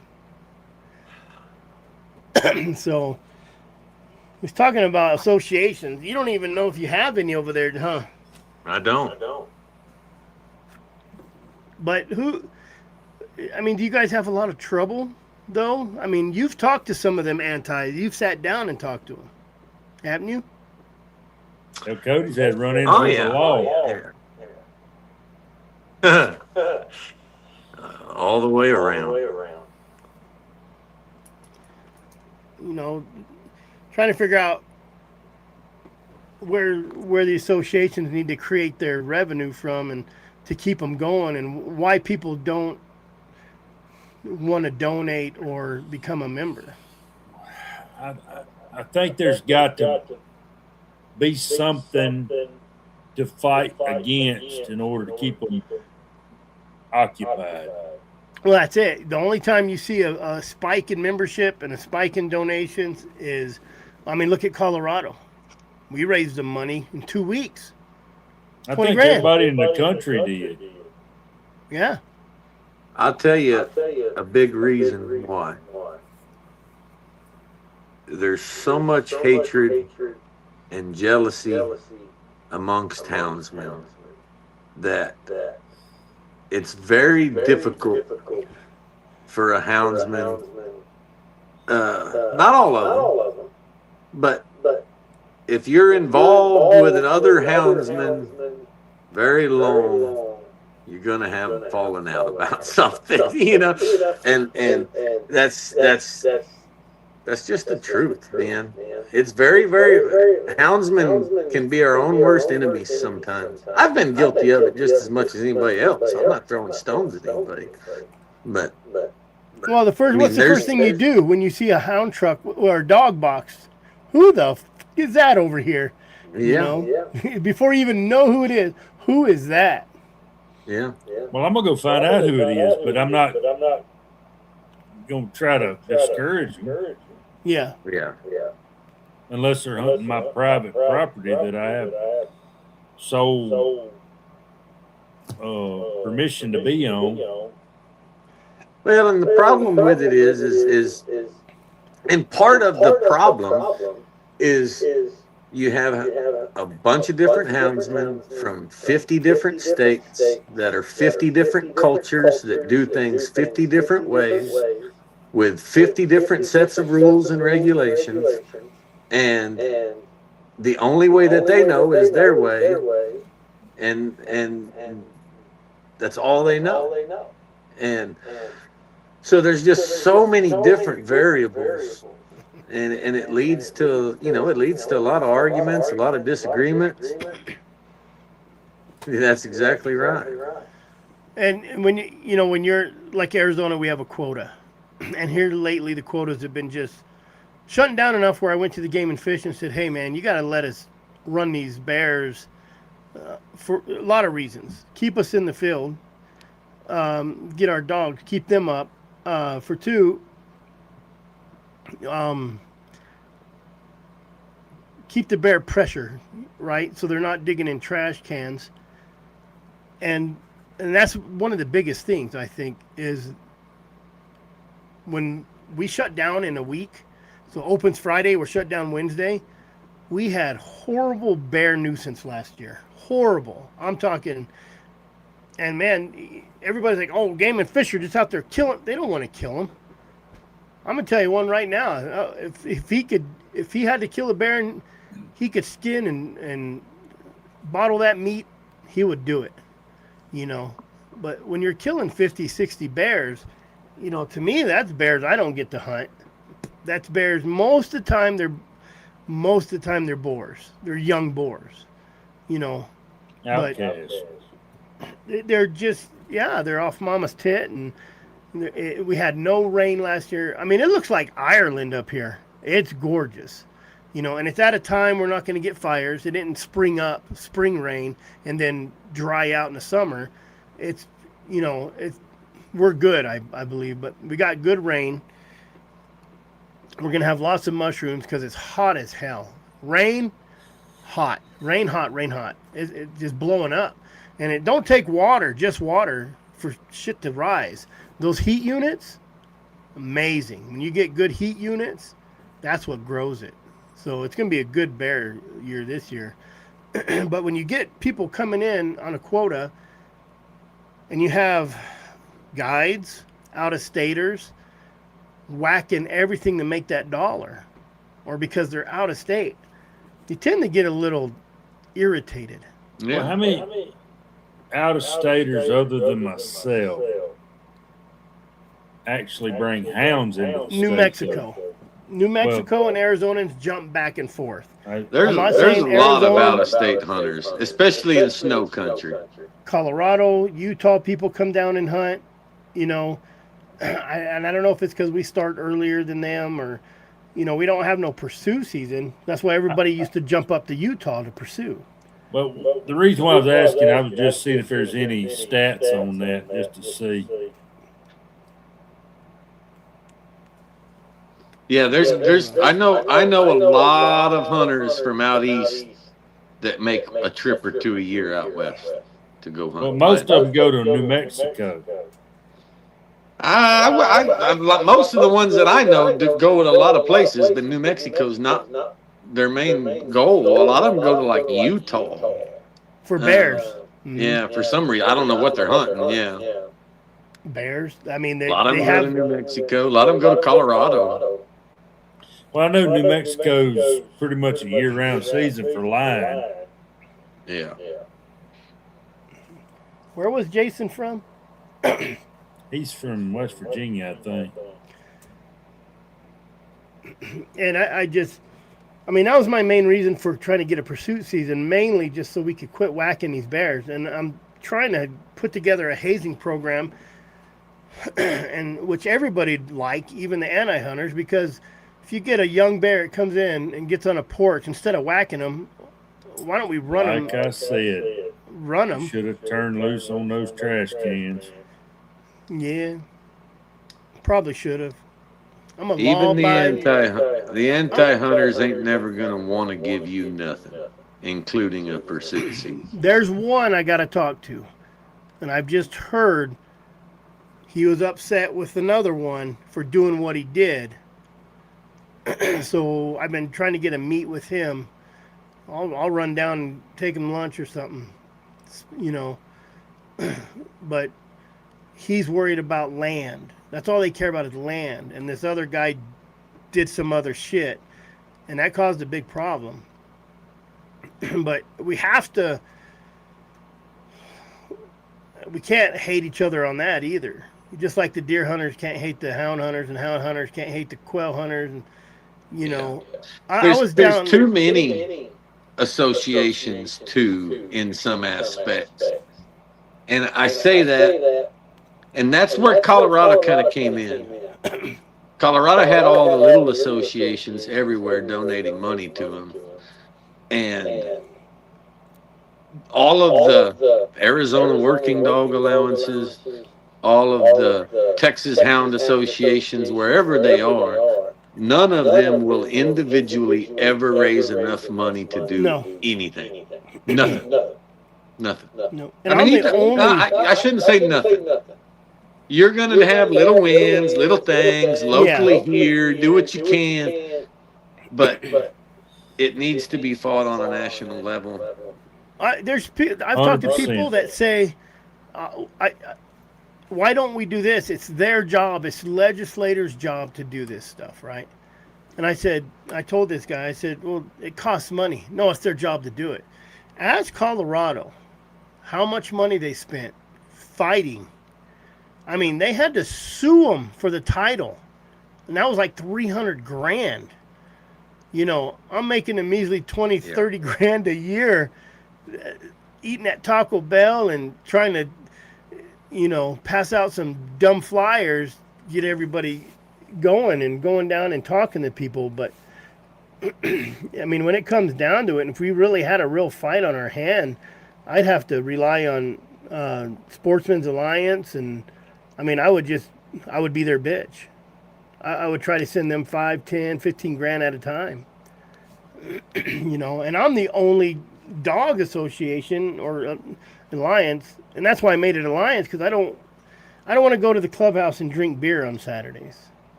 You know, right. I want to raise money and buy postcards and brochures and educate as many people as I can on it. You know, this rendezvous, it's only our third year, but I want to turn it into an education, like a job fair, right? But an education, a wildlife management fair, where people bring their kids. Half those people we don't want there. You know, where people bring their kids to look at the dogs, and I'm trying to get people from the Dutch Oven Society come over and cook. I tried to get New Mexico pack you burro misspelled guy. oven. Did I? Probably did. I don't care. It's over. You knew what it meant, though. Oh, yeah. You know, and I tried to get the New Mexico pack burro guys over here, but they have some deal going on themselves that weekend. I'm glad they aren't coming. I'll end up with a damn donkey. I told the guy. You know, that's why the Great American Hound Pup giveaway, she called me or texted me this morning and said, hey, man, we got a 6-year-old out of Arizona, so we need one more dog. Do you have it? I said, man, let me try to get my kids to get rid of one. I told Trevor at the Hound Rendezvous, he goes, can I keep Duke? And I said, no, because you guys love puppies and then you fall out of puppies. No, I'll train him. I said, I'm going to tell you what, you don't train that dog every day, I'm getting rid of that dog. I'm going to sell him off. He'd been up, and this is a kid who won't wake up till 9, 10 o'clock if you let him. He was up at 5 o'clock for the last 2 weeks, out there running drags and throwing hot dogs out there, nose training. And I I said, man, it's for a 6-year-old kid, and we'll have more puppies. He wasn't having it. So I'm like, dude, we got a lot of puppies. We got like 3 puppies right now. Nope. He's been training that dog, so, and the other dog's a little black and tan, Jared to be proud, but we took him to the hound trials, and I had more people try to buy that black and tan from me because at the water race, that little dog that's 3 months old took off and jumped in that water and tried to swim across and then turned around and would come back. But I mean, that's a good feat for him just to jump in the water. A lot of the older dogs won't even jump in the water. Yeah. They don't live but in Louisiana. it's educational stuff like that, right? That my boys bring a lot of friends, and I'll give them dogs that aren't going to win, that don't pull and jerk and get all crazy, so they can run them. But they get to handle them, and that's stuff that needs to happen. But it costs money, So you got to have people like Cody that get out there and sword fight with them, and get them interested. Give them candy, Skittles. Hey, he better hide his bag. They all know where he keeps that candy. Cody don't show up he shows up with one backpack, and it might have a shirt in it and full of Laffy Taffy, and that is it. Beef jerky, Laffy Taffy, and Skittles. Yep. So for one, there's only one we got Central Arizona Trail Hound Association, but they do 4 meets a year. It's the hound trials. That's what they do. The rest of the year, I'll get people to go there. I've brought a lot of people there that are now there, running their dogs and making them money to keep it going. What someone needs to be doing is accepting donations nationwide and putting it in a money market account, and just tell every houndsman in the entire country, click on this link, donate what you can. The money's not even going to be spent.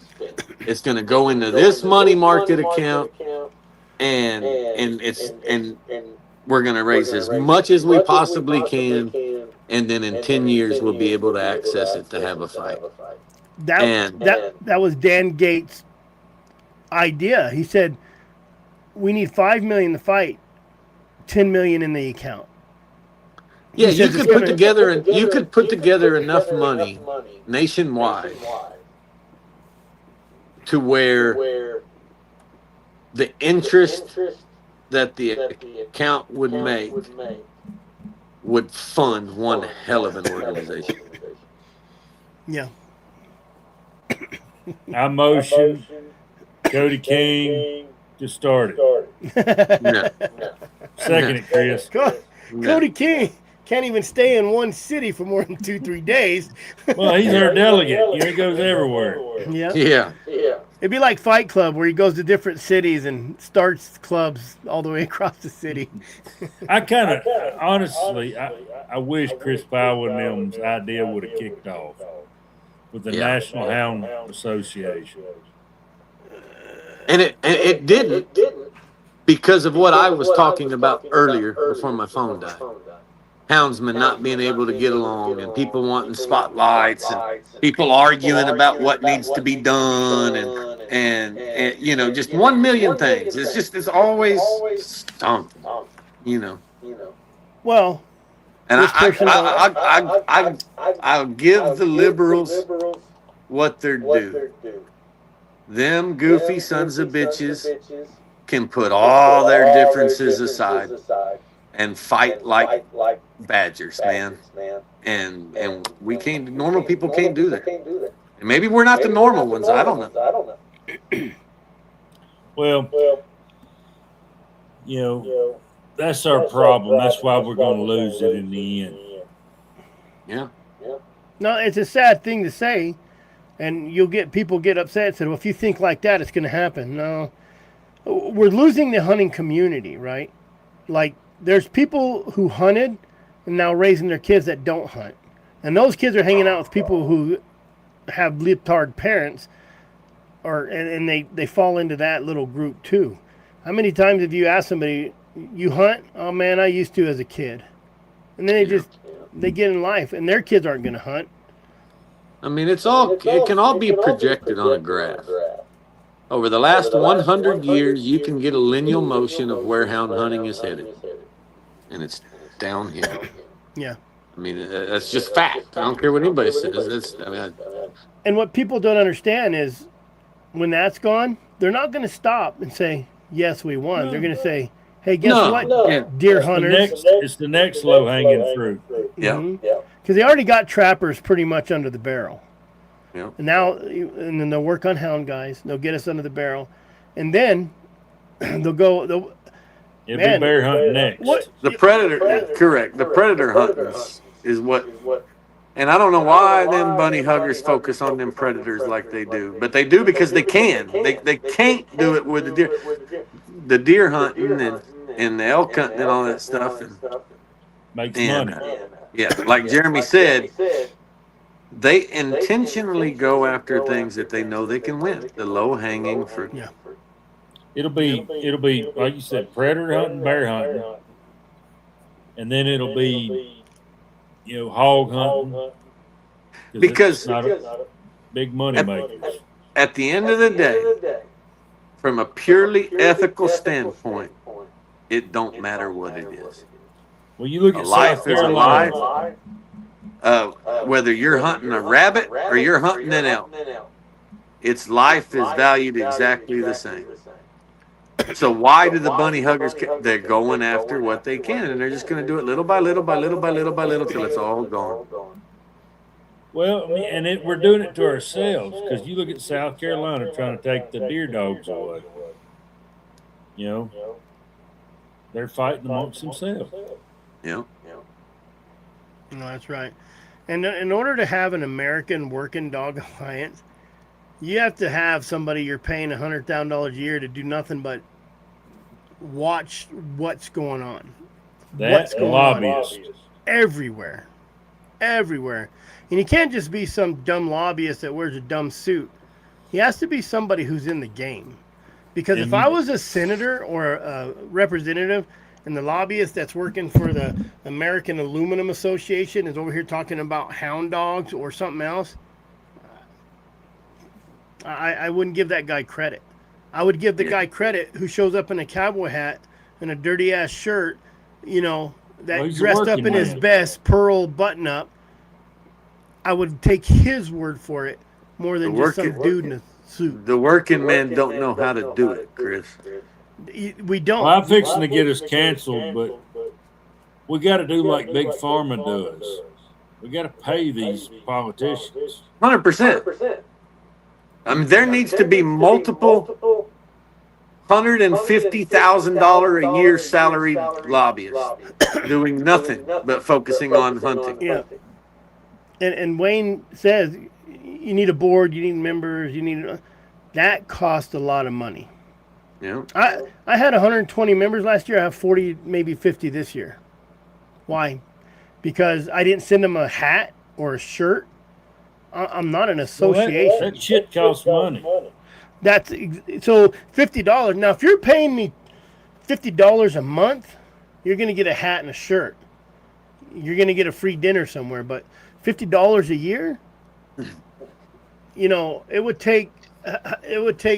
I'd have to have 500 members at $50 a year just to barely scratch the surface. Well, break it down, Chris.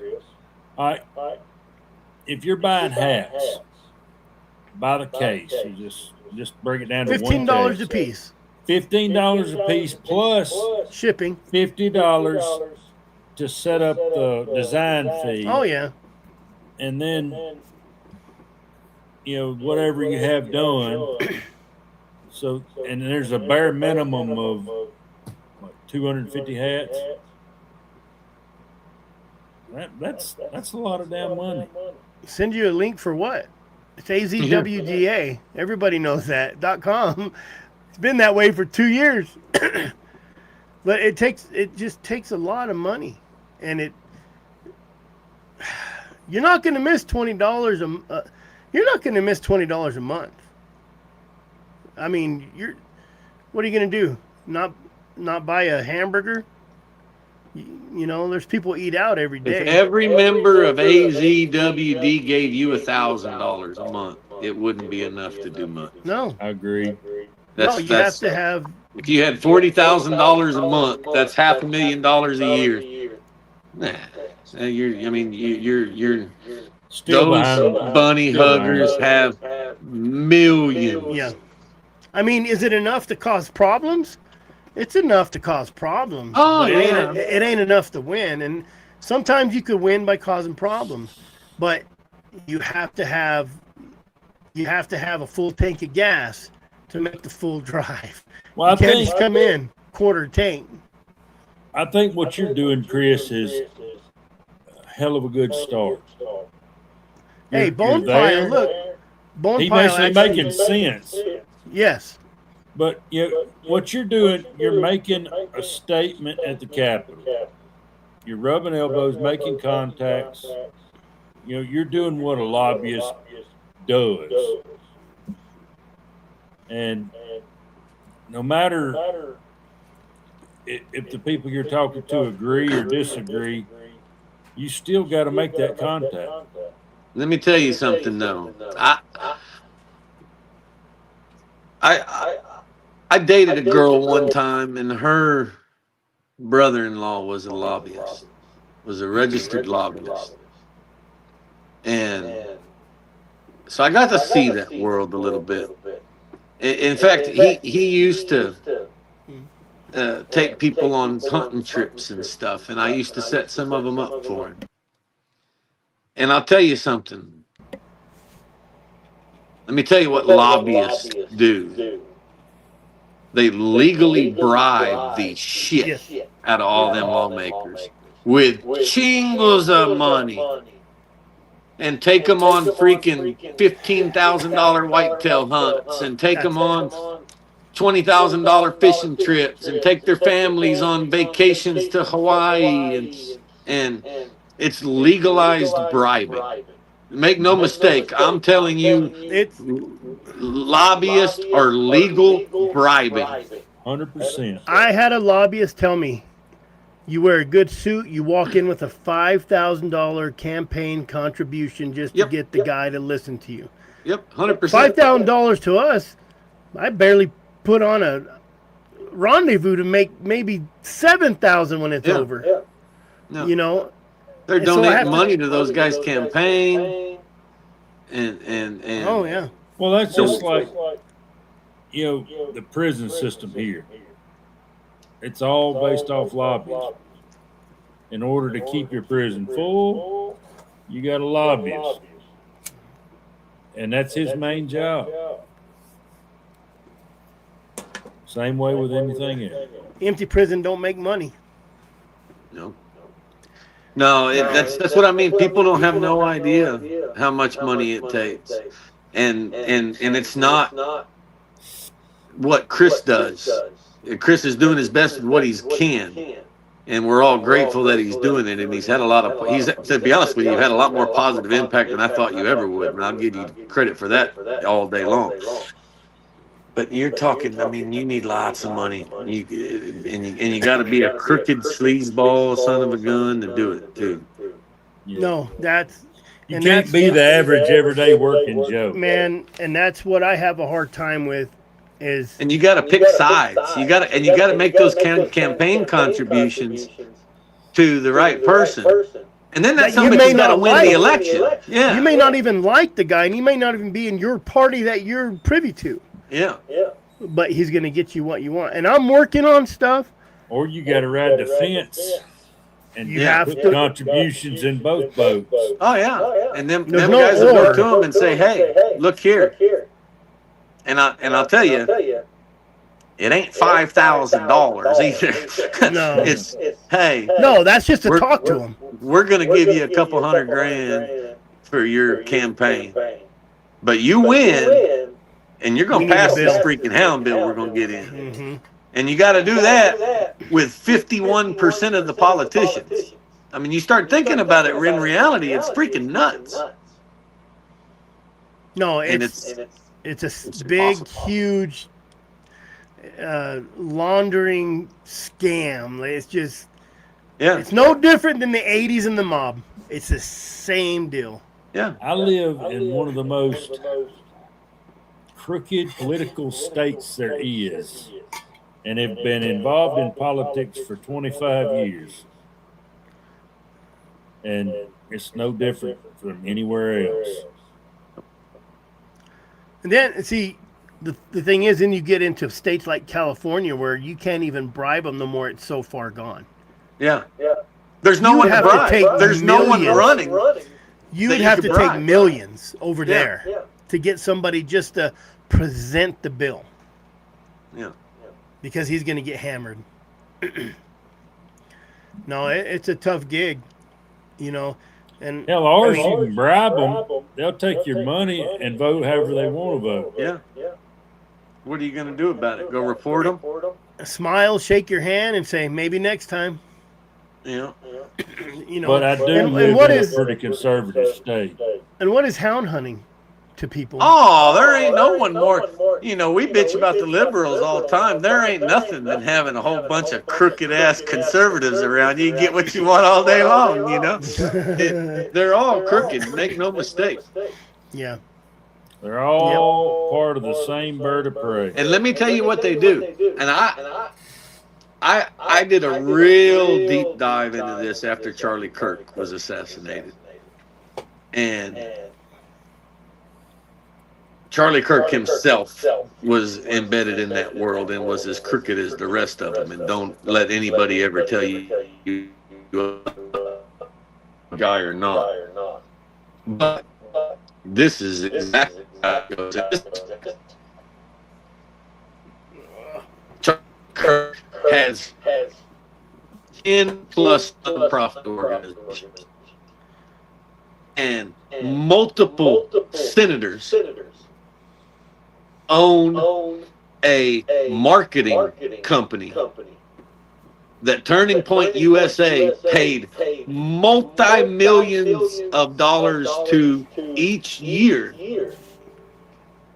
for those senators to do marketing, media marketing for Turning Point USA. And when you look up the address of the business that's owned by the shell company that's controlled by the senator that was getting paid the millions of dollars, it's a P.O. box. And it's a fake website. And the guy didn't know multimedia, nothing. He didn't do anything. And they just bribed the shit out of these senators. And all of these nonprofits have paying board members, and they all fight and argue over seats on the board that pay $80,000 a year to do nothing. It's insane. And then that senator will take the $3 million that he got from Turning Point USA and donate 1.5 of it. That company will donate $1.5 million of it to another senator. And that senator owns a different company that donated $1 million to this senator. It's all entwined and just back and forth, tit for tat. It's nuts. It's dirty. It's dirty. Bad.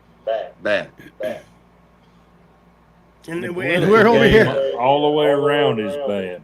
We're over here talking about $50 a year. Yeah. No, it's to fight a multi-million-dollar fight. Yeah, to secure 100% something. You know, I think Cody froze up again. There he goes. He's back. Maybe. You're back, kind of. Yeah, I get all. They censored you, Cody. I get all pissed off because when you really start looking into it, you realize there's nothing we can do. You have no chance. Tim B says, so what you're saying is he needs to be a senator. Yeah, 100%. Or congressman. Or Look at state representative. Or Oh, he gone. Look whatever. at AOC. Look at AOC. Went from a bartender to a multimillionaire. Yeah. You know, what does that tell you? And couldn't pull piss out of a boot. The instructions were on the heel. The government kicked you off. And won't let him back on. No. Froze up again. Must be Trump. Trump causing all these problems. He's going to deport Cody back to Mexico. No, you know, we're talking about $50 a month. Rick's got it right. Oh, if your state can make money off of it, they'll keep it. Well, and there he's back. Let me put him in. Well, yeah. If they can make, that's why the Bighorn Sheep Society has so much money. Well, you think about a bighorn sheep tag. What does it cost in Arizona for a resident? Shit, I don't know. I never put in for one. I I think think it's like $1,500 for a non-resident. It's probably $750 or something. Then I don't know. Don't know. Colorado, I think, is $1,000. In Texas, you want to kill a desert bighorn, you're going to spend about $80,000. Well, that's like California. Just the tag is like $2,500. Cody got kicked For off. an elk, it's $1,500. No, I did a deep dive into that stuff, man. When that happened to Charlie, and not because of what happened to Charlie. Charlie. I don't know much about Charlie, but I did a lot of research in what he was involved with, and I did a lot of research into how TPUSA was structured. And I agree with some of the stuff he was doing, but well, that's what a salesman does. Yeah. Oh yeah, shit, he was good at it. He was one of the best. He was smart. Got him killed too. You're exactly right. Yeah, that's what politics will do. You go back and you look at probably one of the best governors we ever had, and that's negotiable. But Huey P. Long, look what happened to him. Oh, blue collar from North Louisiana, poverty-stricken area, and he brings the state up to a higher level, and they killed him for it. Yeah, anybody, you buck the system. I don't care who you are. Yep. They're not and it's just disheartening, and it's not even just from the houndsman's perspective, but just when you start realizing, look at after Bill Clinton and when Hillary Clinton was a senator just before a presidential election and stuff like that, she was charging $450,000 to come to your company to give a 1-hour speech to your employees, and she was booked all the time, and there's no way that Hillary Clinton speaking to your employees could ever gain you the $450,000 in income back. That's legal bribery. Yeah. That's, if you want access to what I can do, I'm going to come pretend to talk to your employees and you're going to give me $450,000. It's legal bribery. It's the only way to put it. And what's funny is the IRS comes after people for thousands of dollars. Just thousands. People were mad because the cartel launders money. Yeah. But when Edwards was the next second, he was the second best. Tim. But there's more money handled in the government legally than there is money laundered through the cartels. Oh, Well, the government is a cartel. Government is the biggest cartel. Yeah. Yep. Well, that's just like the dope deal. Until they figure out a way to tax it, it won't never go away. Yeah. So if they got tax on hound hunting, the state would jump in and keep it. Just like there's marijuana. not enough. There's not enough hound hunters. I've even thought about that. I mean, what are they going to do? Charge $1,000 for a hound hunter's tax? There's not enough. It wouldn't be enough money. Hey, we need, just like the motorcycle guys, we need the 1% back. Yeah, because that's how many's in each state. Yeah. No, it's a shame. I mean, and everybody means well, but it's a Band-Aid. All the alliances and associations and you know, and there's getting to be less of them. We're trying to keep it one more year. We're trying to keep it one more year. Let's just make it to the next ballot initiative. And I've already been told and heard that they're going to have another ballot initiative this year, whether it's true or not. And I've already mentioned this. One reason why I'm excited, I mentioned earlier that my friend Alan was coming, right? And of all the people that I know, if you were to ask me who do you think would be the one, my answer would be Alan.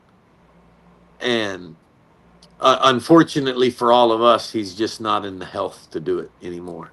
But Alan spends a lot of time at the Capitol talking to politicians. And one of the reasons why I invited him is I want him and Chris to be able to sit at a campfire, because Alan will be able to give you a lot of really, really good advice. He'd be a very good on-call consultant. Yeah. I mean,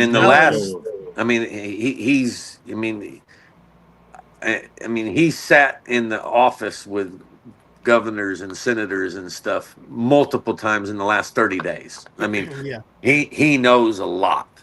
And that's what you need. Yeah. Is you need a little bit of an education from some of them guys. And unfortunately, you're just surrounded by dumbasses that run hounds, and we can't tell you what to do. You know, we all have our little I resemble that.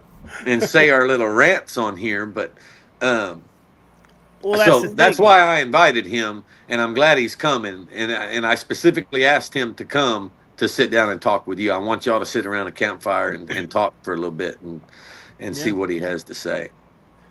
And I'll listen, man. I'll take any advice I can get, because, you know, I made enough stink to get an award. So I feel like I'm doing at least that much. You're being recognized. And I've been told by a guy that your confidence is crazy. But I told the guy, I said, man, I think you're mistaking my confidence for me being an asshole, because I seen a representative that wouldn't answer our emails or nothing, and he walks through the door, and I literally grabbed him by the hand and said, hey, and he goes, oh, what are you doing here? I'm like, well, we're supposed to be talking to you, but you wouldn't answer our emails. So, but hey, we're here now if you get some time. And you know, they always make excuses. Confidence is where it's at. Mm-hmm. You got to be the biggest cock of the walk. Chris has been around me and my business stuff now that we're working enough together now.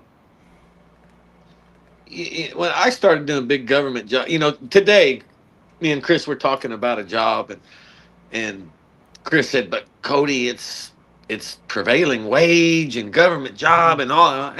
Just tell them we'll do it, you know. If someone calls you and they call you to get a bid, he goes, you tell them we're bidding it. I don't care what it is. Right. Okay. If my motto with business has always been, if one man can do it, another can too. If somebody else can do it, I can do it. Too. I can too. It may take me some time to finish. That's, don't get me wrong, that motto's cost me a lot of money a couple of times over the years too. But well, Cody, my daddy always told me, can't never could. Yeah, that's exactly right. Yeah. And just having the confidence. I mean, I can't tell you the number of jobs that I've done over the years that I had no business being on that job site on a job that big. I mean, if I know some very big corporate uh, uh, corporations in this country that would shit if they knew what dumbasses were doing the amount of work they were giving us. Because, but if you just think you can do it, man, all those lobbyists, they started somewhere. Everybody What? started somewhere. Every one of them, Cody, has the same attitude. Yeah. Yeah. Yeah. They're untouchable and they can move mountains. Yeah. Well, and then you do the job, and then you get another call, and you say, "Oh yeah, I've done one of those," and That's then you do all another it job, takes. and That's then now 20 you're jobs making later. money. Mhm. You lost money on the first one, but now you're qualified. Now you got a resume, you Yep. know, and when you walk in that door and they go, "Who's that guy?" Oh, that's that guy that was meeting with freaking Senator Jackson the other day. Oh shit! Well, I better talk to him too. That's all it takes, man. Just Yep. being in the right place at the right time and acting like you know what you're doing. Yep. And that takes, dude. I would, man. I tell you what, you go into the Capitol down there, and you just want to, you come out, and you want to hand sanitize. That's how dirty it is there. It's Yeah. just dirty there. It's just, you could tell it's dirty. It's politics. That's every capital. But if I got paid to do that, I would do it. If I had money to do that, I'd be down there every day bugging somebody. Yeah. I asked one of the senators, he did the right to hunt. I said, he's a new guy, Michael Way. And I said, we sat down and talked to him, and I said, why did you do that? Well, someone threw it on my desk. That was it. Yeah. That was it. So you have to get down there, and like you said, they have to know who you are and you walk in the door. Whether you're an asshole or not, they're going to say, shit, either watch that guy, he's a salesman, he'll get you, or hey, you need to talk to him, because we should be the ones throwing him across their desk saying you want to do something right. And another saying that goes a long way is all someone can ever do is say no. Yeah. I mean, I try to beat that into Tate's brain all the time, and well, what's that big job? Well, who's doing their panels? Well, I don't know, man. That's like a $5 million panel job. Well, you gonna call them? Or Yeah. you afraid they're gonna take your birthday away? Or I mean, that's all they can do your is wife. all they can do is say no, man. Yep. You gotta try, and that's what you've been doing, and you're getting there. So Hey, He man, wasn't saying that last week, Chris. no, that was 2 weeks ago. Yeah, 3 weeks whatever. when he I'm fired just me. messing with you. yeah. Yeah, I don't know. Did you get on here Wednesday? And I rehired you before you could tell anybody, though. Yeah, I know. I did. You did. I fired you at 10. Hell, I rehired you at 1. I mean, shit, you didn't even have time to tell nobody. No, he fired me and a job popped up. So Yeah. he's like, son of a gun. I said, am I still fired? Man, He says, I'll fire you again. Maybe we'll get another job. that's exactly right. I get Speaking fired of- about once a week, so don't Is worry it the- about it, Chris. Is it the first of the month yet? That's tomorrow, the next day. Next So up. it's time for all of y'all to pass the hat. Everybody on this live owes me a little bit of money. Everybody. I'm charging a fee. It's been 6 months since y'all have had to put up with Derek, and I feel it's time for all y'all to pay your share. We're going to keep pass him the there. hat. Where's To keep him Casey? Casey ain't been pissed off in 6 months. God damn, it's time to pass That the is hat. true. That is true. I- We I- pay him, or he's going to start sending him the link himself. Y'all don't send me some money. I'm gonna fire Derek. Send him back to Arizona. God dang. I ate dinner this evening with Derek. His wife's down here visiting him from Arizona, and she was very What- very what- nice. What's his Texas wife? What's his Texas wife say about that? I don't know, man. I If she don't heard know. that, she's gonna be on his ass. Yeah, you're gonna start a bunch of shit. I'll get a call. I'll start rumors. You're gonna get him fired, Chris. Yeah. Yeah. He's got to go to Florida next week. Maybe he's got a Florida wife. Yeah, he has been Is traveling a that lot. one Cuban? Yeah, Puerto Yeah, Rican. Cuban. That'd be a good one. Yeah. I'm just as bad though. I've been in Phoenix for days and days, and was supposed to be there for till Sunday, and half the people in Texas have been calling Chris trying to find out if I've got a Arizona girlfriend over Who there. is she? What are you guys doing down there? I ain't never seen more shit in my life, man. I'm Hey. sitting there minding my own damn business in an Airbnb, and my employees are calling Chris wanting to know where I'm at and who I'm staying with. Can y'all believe that shit? I said is he on a res, Chris? No. I said, well, Derek's wife's back in Texas, so he's with nobody right now. Yeah, freaking Chris starting all kinds of shit, man. No, she's not here no more. She went to Texas to see Derek. Yeah. I know one thing. It's a damn good thing All Valley don't have an HR department, or we'd all be fired. Yeah, that's a fact. That's a fact. Well, guys, one thing I have learned about working in Arizona all the time is the 2-hour time change is a big difference. I'm back in It's a Texas. son of a gun. I know. I got to go to bed, but we'll see y'all later. Thanks, Cody. All right, Cody. Later. Well, there you have it from Cody himself. Millions. You guys got to send us millions to do the job. So I'm just trying to figure out how I can pay attention. Man, I can't even afford to do that. So if you have, we'll wrap it up with, if you have organizations, man, Support them. either give them money or give them time. A little bit of time goes a long ways, whether it's, like Wayne up here, I'll do cold calling. You don't have to ask my permission. I have a guy right now, that Kenny Cardelli, one gave it back, gave the prize back and said, I just want mentorship. Now, I don't know if that's a good trade. I just tell him what I do. Dustin's been talking to him, but he's been getting tons of donations, marsupial. I should have wrote them all down. They're on my other computer, and I swapped over to this computer. But, man, he's been putting in time. And he's just a newbie. He just signed up a few months ago. And that's all he did. He knew some people, made some calls. So, that's all it takes. Hey, Chris, I got this guy. He says he wants to donate. Well, we'll give him the 501(c) letter and C3 letter, and he can write it off. Sometimes I get donations, and the guy says, don't worry about it. I don't want nobody to know. So, we got plans. And I know it's boring talk, and we lost 20 of our people, but man, if you guys don't talk about it and you think it's just going to happen and we're going to win again, we've been lucky winning what we have. But wait till it's all they do is test the waters. Wait till they really throw in the money on it. And they will. Gonna be the big fight. And the next one's going to be a little bit bigger and bigger and bigger until they figure out our weakness.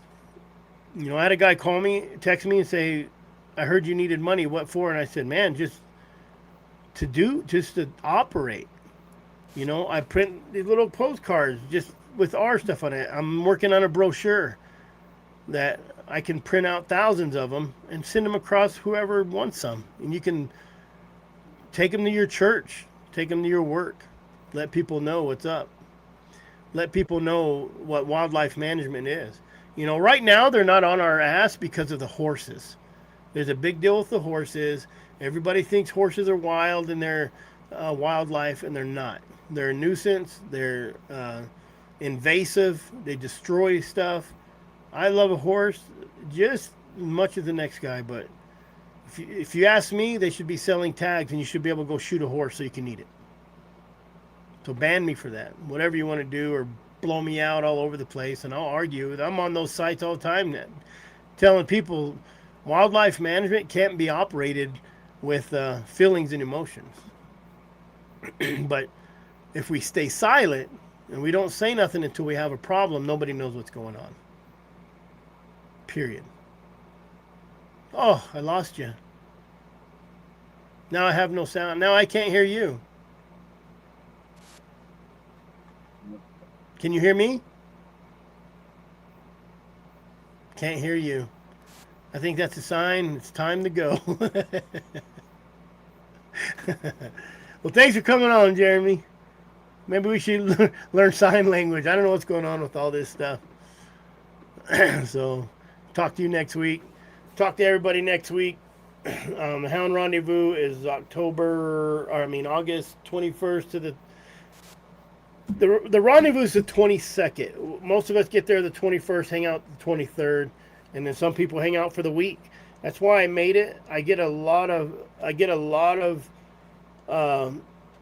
people saying, "Well, I can't go because it's the opening season and they got clients." But shit, why not bring the client there? $35 dinner and take them hunting there, you know. So, but I get it.